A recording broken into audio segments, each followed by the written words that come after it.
Paano gawing dalawa ang sarili mo sa video? Sayang gasto ni Papa Mama, sige lang og pang-atik, mangayog kwarta kay pang project. Kung hindi mo pa alam at gusto mong matuto, panoorin mo ang video tutorial natin using CapCut. Dahil ako yung kumanta sa video at sariling version ko din yung kanta, nagpatugtog lang ako ng Sineskwela karaoke gamit ang TV or pwede ring cellphone. Depende lang kung anong gusto mong gamitin, kung saan ka komportable dahil kailangan yung tugtog para sa timing. Nang sa ganun, hindi ka mahirapang mag-edit. At ito yung unang clip na video na ginawa ko, kanta-kanta lang sabay sa tugtog. Sayang gasto ni Papa Mama. Nagpalit na ako ng damit para sa second clip. Sa videong ito ay hindi mo na maririnig yung background music dahil pinahinaan ko. Ako lang yung nakakarinig. Ang purpose nun para hindi mag-conflict yung dalawang background music natin doon sa unang clip. Pagkatapos natin gawin yung first at second clip video ay magpunta na tayo sa CapCut, then new project. Saka hanapin na natin yung video na first clip natin, add one lang. Yeah. Yan, na-add na. Play natin konti. Yan, gumagana. Then touch, hold natin siya pa kanan. Tapos, i-delete natin yung CapCut. Add natin yung pangalawang clip. Yung babaeng kumakanta na. Yan, nag-play at gumagana.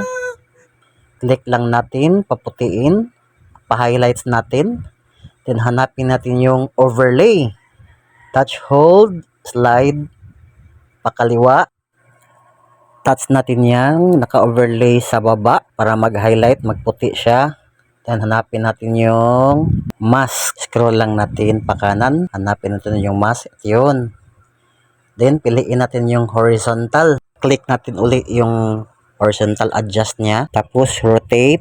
Yan. Slide lang para ma-adjust yung tamang position ng line. At pag okay na, click natin yung feeder. Then pag nakita nyo yung maliit na bola na bilog, adjust nyo yan. Nag-adjust ako into 15 dahil doon ako comfortable at nakita kong patas na yung kulay. Sa video natin, hindi kita yung dalawang tao. Ang gawin mo lang dyan, click mo lang yung invert. Yan, kita na. Testingin at i-play na natin yung video kung anong kalalabasan.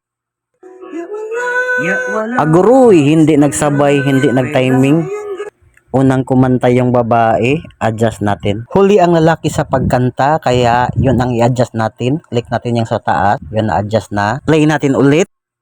Ya wala na mo eskwela, sayang gasto ni Papa. Perfect! Yan, okay na. Shout out nga pala kay Maymay Panday Gubas sa walang sawang pagsuporta sa ating video, pag-like, share at comment sa ating video. At shout out John Phil Farado, salamat sa suporta. At yun na nga, tapos na nating pakinggan dahil may sobra. I-cut na natin para magpantay. Click lang yung video sa baba na sobra para magputi, mag-highlight siya. Tapos click natin yung split, then delete. Adjust natin yung volume para mas mag-enhance ang ating kanta. Yan, then yung lalaki naman sa taas, enhance natin yung volume, full natin. Yan, okay na. Back lang natin yan. Back lang. Then, hanapin ang aspect ratio. Piliin ang 9:16 dahil importante yan sa Reels. And pwede na yan i-export. Pakishare na lang ng ating video nang magka-idea ang mga bagong nagre-reels nating mga kaibigan. Pa-follow na rin po sa aking Facebook page. Salamat! Special thanks, Broker Appressor Daroca sa laging pag-sponsor.